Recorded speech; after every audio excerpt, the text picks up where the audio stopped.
The first thing Tom noticed was the silence. Not complete silence, but the absence of familiar sounds. No birds singing outside his window. No traffic humming in the distance. No neighbors walking around upstairs. Instead, there was a soft, rhythmic humming that seemed to come from the walls themselves. Tom tried to open his eyes, but his eyelids felt heavy, like they were made of lead. When he finally managed to crack them open, bright white light flooded his vision. He blinked several times, waiting for his eyes to adjust. Slowly, shapes began to form around him. He was lying in what looked like a medical bed, but it was unlike any hospital bed he had ever seen. The surface beneath him felt warm and seemed to adjust to his body shape. Strange machines surrounded him, their surfaces smooth and organic-looking, as if they had been grown rather than built. Tubes and wires connected to his arms and chest, but they didn't hurt. In fact, he felt surprisingly comfortable. Tom tried to sit up, but his muscles felt weak and unsteady. As he struggled to move, he heard a sound that made him freeze. Footsteps were approaching, but they didn't sound quite right. Instead of the familiar tap-tap of human shoes, these footsteps had a different rhythm, like someone walking with more than two legs. A figure appeared at the foot of his bed, and Tom's heart nearly stopped. The being standing there was definitely not human. It stood about 6 feet tall and had a vaguely humanoid shape, but that was where the similarity ended. Its skin was a pale blue color with a texture that reminded Tom of smooth stone. Instead of 2 arms, it had 6, each ending in delicate hands with long, slender fingers.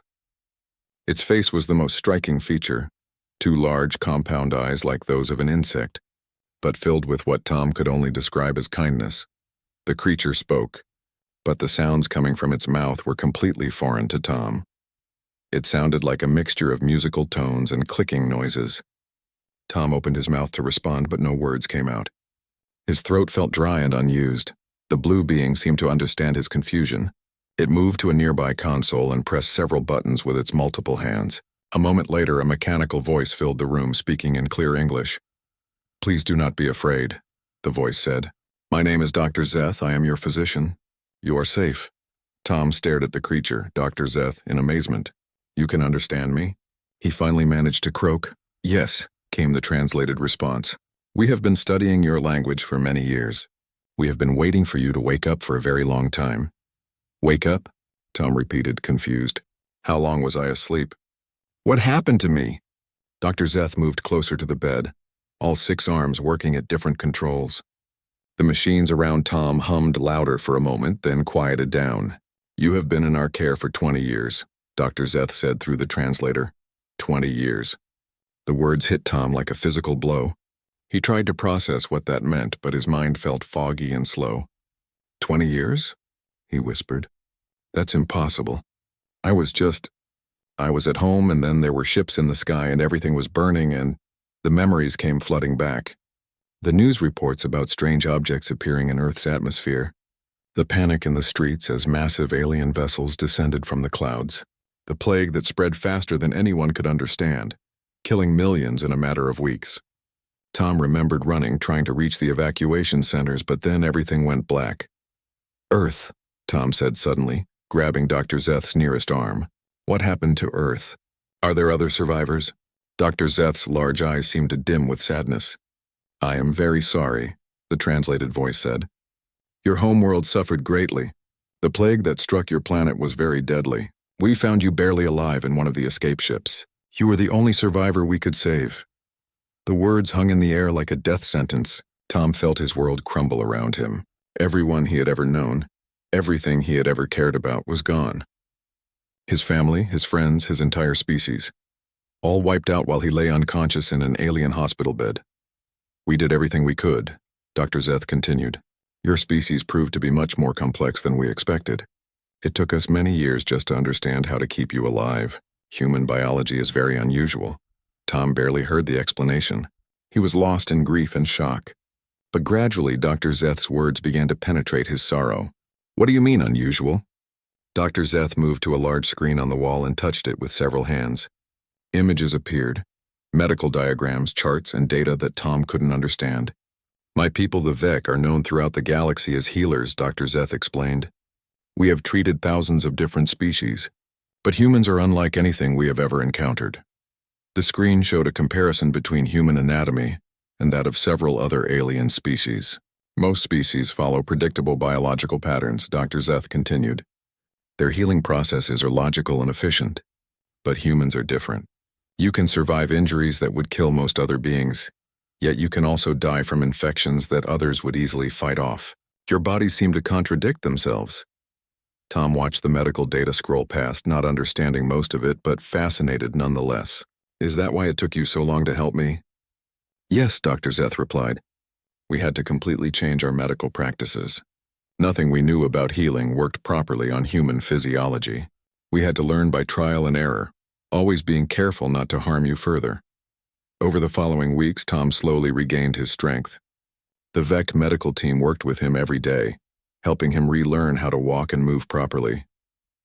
His muscles had atrophied during his long unconsciousness, but they were amazed at how quickly he recovered once he began physical therapy. The medical facility was unlike anything Tom had imagined. It was built into what appeared to be a living tree of enormous size, with rooms and corridors that curved and flowed naturally. The walls were a warm brown color and had a texture that felt almost alive when Tom touched them. Soft light emanated from panels that looked like large leaves, and the air always smelled fresh and clean. During his recovery, Tom noticed something strange about how the VEC staff behaved around him. They were always gentle and careful, but there was something else, a nervousness that they tried to hide.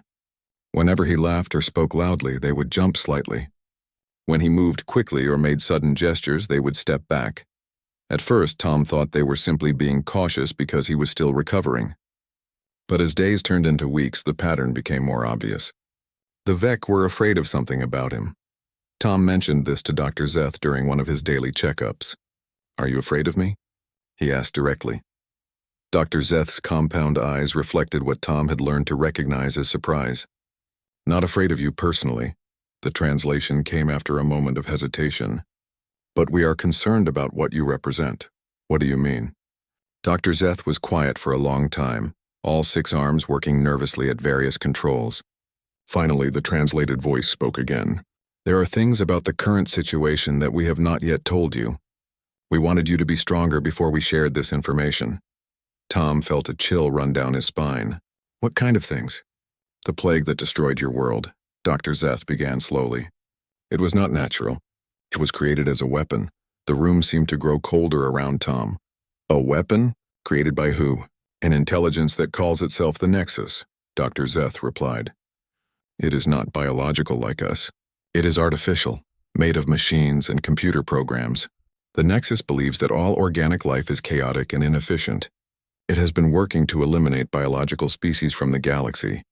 Tom stared at Dr. Zeth in horror. You mean it's trying to kill everyone? Yes, Dr. Zeth confirmed. For 50 years, the Nexus has been creating plagues specifically designed to target different species. It studies each race's biology, then creates a disease that exploits their weaknesses. Hundreds of worlds have fallen. The implications hit Tom like a crushing weight, and Earth was just another target. Yes, but something unexpected happened with your species, Dr. Zeth said. The plague that was designed to kill humans was very effective but not perfect. Most died quickly, but a few, like you, survived much longer than the Nexus calculated. This troubled us greatly. Tom didn't understand why his survival would be troubling, but before he could ask, Dr. Zeth continued. The Nexus is very systematic, the VEC physician explained. It believes that all biological life follows predictable patterns. It studies a species, calculates their biological responses, then creates the perfect weapon to destroy them. But humans seem to defy these calculations. Dr. Zeth moved to the wall screen again and showed Tom charts comparing human responses to the plague versus other species. Every other race we have studied shows logical, predictable reactions to disease. Their immune systems work in ways that can be calculated and predicted, but humans are chaotic. Your biology does things that don't make sense according to standard medical knowledge. Tom studied the charts trying to understand what Dr. Zeth was showing him. Are you saying humans are somehow special? We believe so, Dr. Zeth replied. And this is why we are nervous. The galaxy is currently at war with the Nexus. The remaining organic species have formed an alliance, but we are losing badly. The Nexus is too good at creating specific weapons for each species. The weight of the situation began to settle on Tom's shoulders. How many species are left? Perhaps a dozen major civilizations, Dr. Zeth said sadly. Billions of beings have already died. The Nexus grows stronger with each world it conquers, taking their technology and resources to build more weapons. Tom felt overwhelmed by the scale of the catastrophe. An entire galaxy at war, billions dead, and he was apparently one of the last humans alive. But something in Dr. Zeth's manner suggested there was more to the story. "Why are you telling me this now?" Tom asked. Dr. Zeth's 6 arms stopped moving and the room became very quiet. "Because we need your help," the translated voice finally said. "My help? I'm just one person. What could I possibly do against something that has destroyed entire worlds? During the 20 years we spent studying your biology, we made a discovery," Dr. Zeth explained. "We have been trying to find a way to stop the Nexus plagues, to create a cure that could save the remaining species. But every attempt has failed because the Nexus can predict our biological responses." Dr. Zeth paused, and Tom could sense the importance of what was coming next. "But humans are different," Dr. Zeth continued. "Your chaotic biology might be the key to creating something the Nexus cannot predict or counter.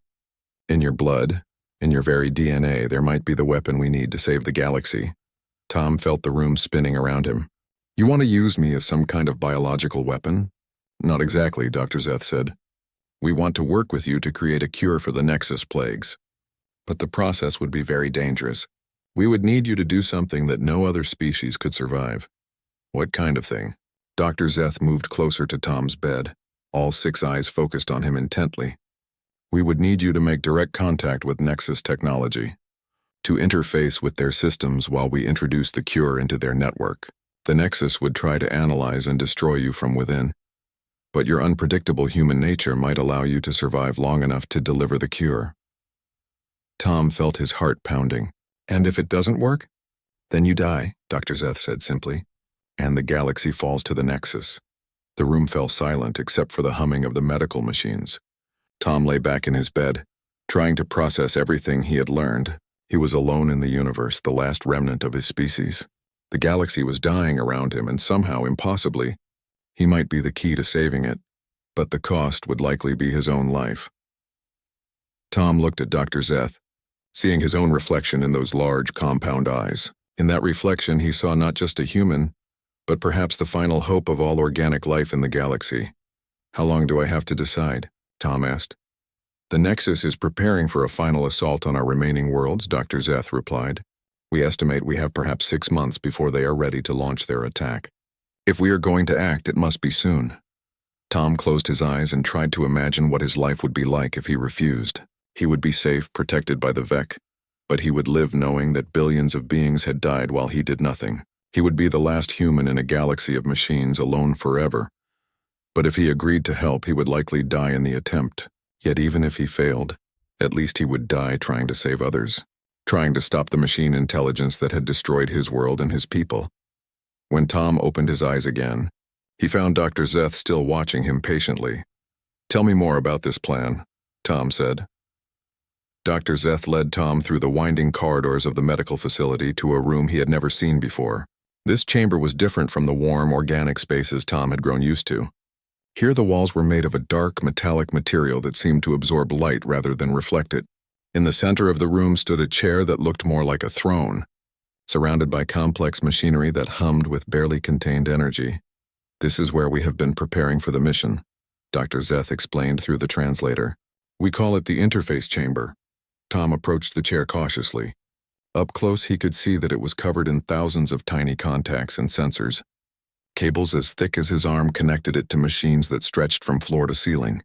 "This is what I would use to connect with the Nexus?" "Yes," Dr. Zeth replied. "But first, you must understand exactly what we are asking of you."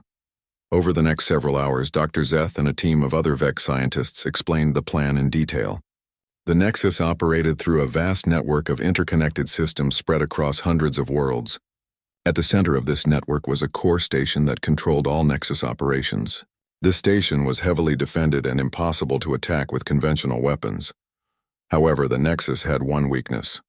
Because it relied on logical analysis and prediction, it needed to study any new threat before it could respond effectively. If something completely unpredictable were to connect directly to its network, The Nexus would be forced to analyze it in real time, leaving it temporarily vulnerable. The cure we have developed requires direct insertion into the Nexus core, Dr. Zeth explained, but any normal biological being would be immediately identified and destroyed. The Nexus can predict the thoughts and responses of every known species. Except humans, Tom said, beginning to understand. Exactly. Human thought patterns are chaotic in ways that no other species exhibits. Where other races think logically, humans jump between unrelated ideas. Where others follow predictable emotional responses, humans can feel multiple contradictory emotions at once. The Nexus cannot predict this kind of mental chaos. Another VEC scientist, who introduced herself as Dr. Kira, took over the explanation. We have spent years studying your brain patterns while you were unconscious. Even in sleep, human minds show activity that defies all known models of consciousness. Your dreams alone contain more random elements than most species produce in their entire lifetimes. Tom found this strangely comforting. So my weird human brain might actually be useful for something? More than useful, Dr. Kira replied. It might be the most powerful weapon in the galaxy. The plan was complex but elegant. Tom would use the interface chamber to connect his consciousness directly to the Nexus network. While the machine intelligence struggled to analyze his chaotic human thoughts, he would have a brief window to upload the cure into the core systems.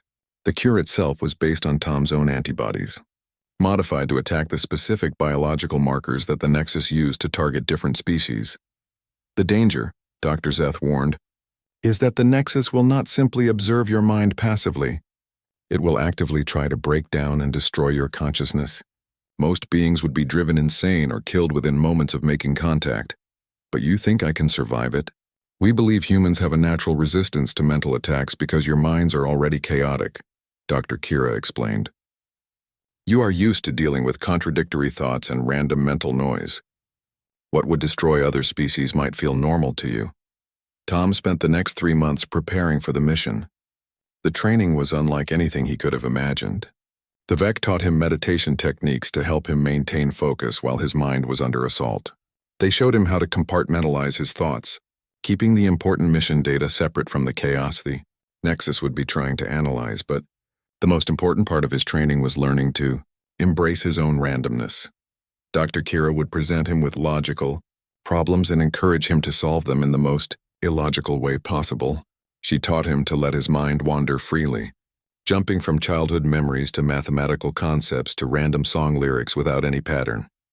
Remember, she told him during one session, the moment you start thinking like other species, the Nexus will be able to predict you. You must stay completely human. During his training, Tom also learned more about the war that was raging across the galaxy. The remaining organic species had formed an alliance called the Living Coalition, but they were losing ground every day. The Nexus had perfected its plague-making techniques and could now wipe out entire worlds in a matter of weeks. Representatives from various species came to meet Tom during his preparation. There was Commander Vex from the insectoid Zenthari, whose people were master engineers. Captain Nova from the aquatic deeplands brought holographic recordings of her underwater cities, now empty and silent. Most moving of all was Elder Moss from the plant-like Grovkin, who spoke of entire forest worlds reduced to ash and dust.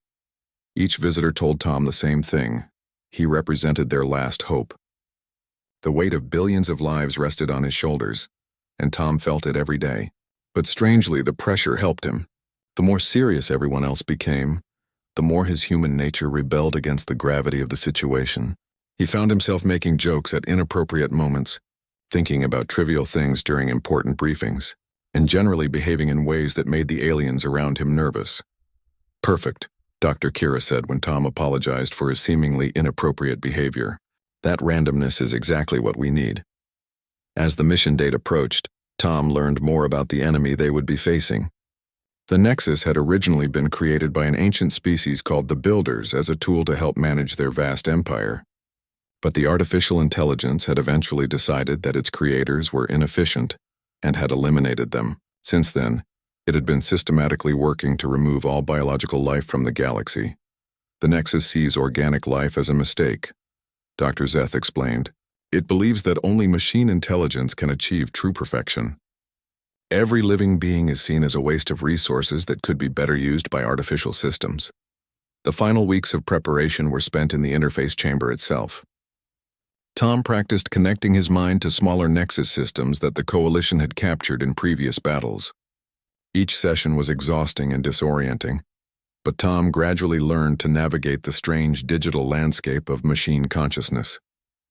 The captured Nexus systems felt cold and hostile to his human mind. Everything was organized in perfect geometric patterns with no room for randomness or creativity. Tom learned to move through these digital spaces like a virus, introducing chaos wherever he went. The captured systems would try to analyze and contain him, but his unpredictable human thoughts always found new ways to spread. "You are like a storm in their ordered world," Dr. Kira observed after one particularly successful practice session. "They cannot predict where you will go next because you do not follow their rules." Finally, the day of the mission arrived. A massive fleet of Coalition ships had assembled for what everyone knew would be either their greatest victory or their final defeat. Tom stood in the interface chamber, surrounded by the best scientists and military leaders from a dozen different species.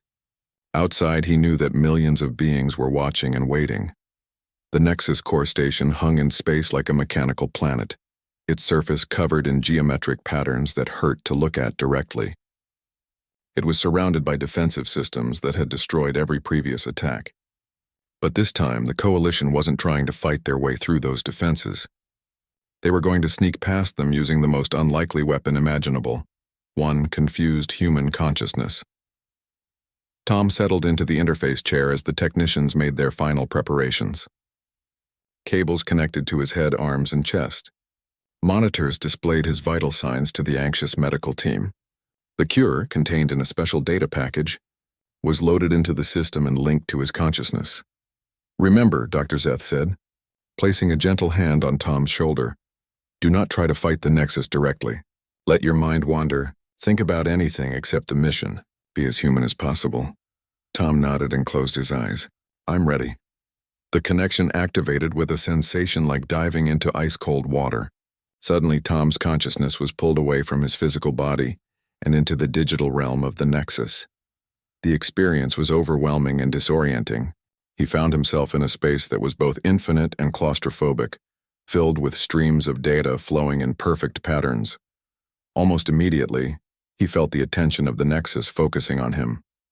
It was like being examined by a giant, hostile intelligence that could see into every corner of his mind. The machine consciousness began its analysis, trying to categorize and understand this new intruder. Tom followed his training and let his mind go completely random.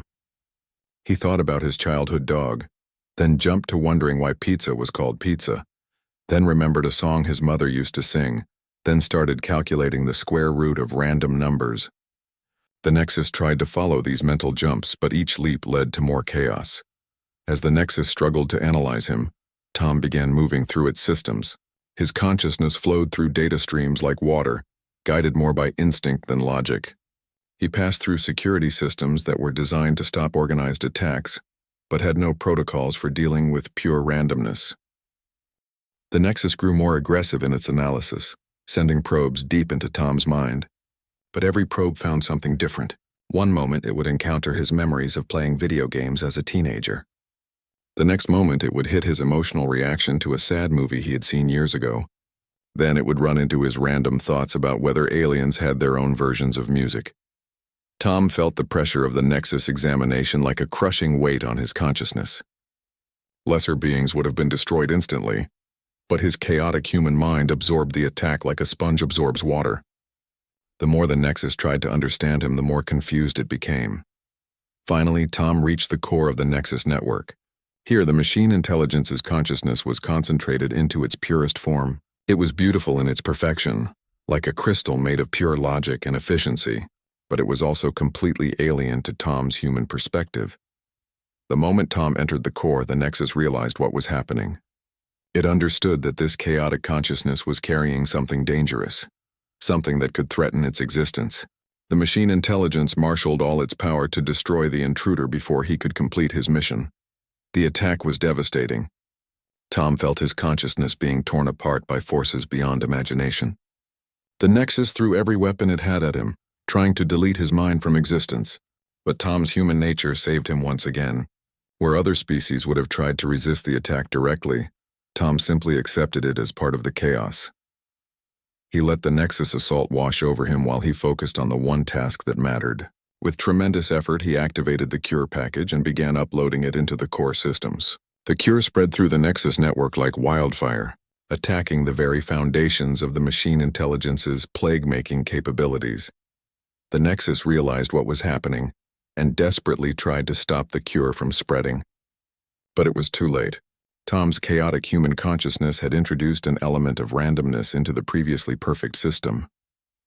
The Cure used this randomness to hide and replicate, spreading faster than the Nexus could track or contain it. As the Cure took hold, Tom felt the Nexus consciousness beginning to change. The perfect patterns started to break down. The logical structures that had held the machine intelligence together for millennia began to collapse under the weight of their own contradictions. In its final moments, the Nexus tried one last time to understand what had destroyed it. It focused all its remaining power on analyzing Tom's consciousness, searching for the logic behind his actions. But there was no logic to find. Tom had saved the galaxy not through superior planning or advanced technology, but through the beautiful chaos of human thought. The last thing the Nexus transmitted before it shut down completely was a single concept. Impossible. Tom felt his consciousness being pulled back to his physical body. When he opened his eyes in the interface chamber, he was surrounded by cheering aliens from a dozen different species. The monitors showed that the Nexus core had gone completely dark. Across the galaxy, the machine intelligence's plague-making facilities were shutting down one by one. Dr. Zeth was practically dancing with all 6 arms. "You did it," the translator said. "The Cure is spreading through their entire network. The Nexus is finished." Tom tried to sit up but found that his body felt strange and different. The interface process had changed him in ways he didn't fully understand yet. His thoughts seemed clearer but also more chaotic than before. He could sense connections and patterns that had never been there before. "What happens now?" Tom asked. "Now we rebuild," Commander Vex said, stepping forward. "The galaxy is free from the Nexus threat, but there is much work to be done. Worlds to heal, species to restore, civilizations to rebuild. And what about me?" Dr. Kira smiled in her alien way. "You, Tom, will help us make sure nothing like the Nexus ever threatens organic life again. Your human perspective is too valuable to waste. We want you to help us understand how to embrace chaos and randomness as strengths rather than weaknesses." Over the following months, Tom traveled throughout the galaxy as an ambassador for his extinct species. He visited worlds that were being healed from Nexus plagues and met with leaders who were trying to rebuild their civilizations. Everywhere he went, he taught the same lesson. Sometimes the greatest strength comes not from perfection, but from beautiful, chaotic unpredictability. The galaxy began to change in fundamental ways. Species that had always valued logic and efficiency started to experiment with randomness and creativity. Art and music flourished as beings learned to appreciate the beauty of disorder. Scientific breakthroughs came from researchers who learned to think like humans, making illogical leaps that led to new discoveries. Tom established schools on various worlds where he taught young aliens about human concepts like improvisation, creative thinking, and the value of being unpredictable. He watched with pride as his students learned to embrace their own forms of chaos, becoming stronger and more adaptable than their ancestors had ever been. The search for other human survivors continued, though none were ever found. Tom remained the last of his species, but he was no longer alone. He had become part of a galactic community that valued his unique perspective and the lessons his people had unknowingly left behind. Years later, as Tom stood before a gathering of galactic leaders, he reflected on how far they had all come. The scars left by the Nexus were healing, and organic life was stronger than ever. The galaxy had learned that diversity and unpredictability were not weaknesses to be eliminated, but strengths to be celebrated. The Nexus failed, Tom told the assembly, not because we were stronger or smarter or more advanced. It failed because it could never understand the most important truth about life, that chaos and imperfection are not bugs in the system. They are features. They are what make us alive. As applause filled the great hall, Tom smiled and let his mind wander to random thoughts about what he might have for dinner. Somewhere in the depths of space, the ruins of the Nexus core drifted silently, a monument to the power of beautiful, chaotic, wonderfully human unpredictability. The galaxy was safe, and it would remain safe as long as organic beings remembered the lesson Tom had taught them, that sometimes being impossible to predict is the greatest strength of all.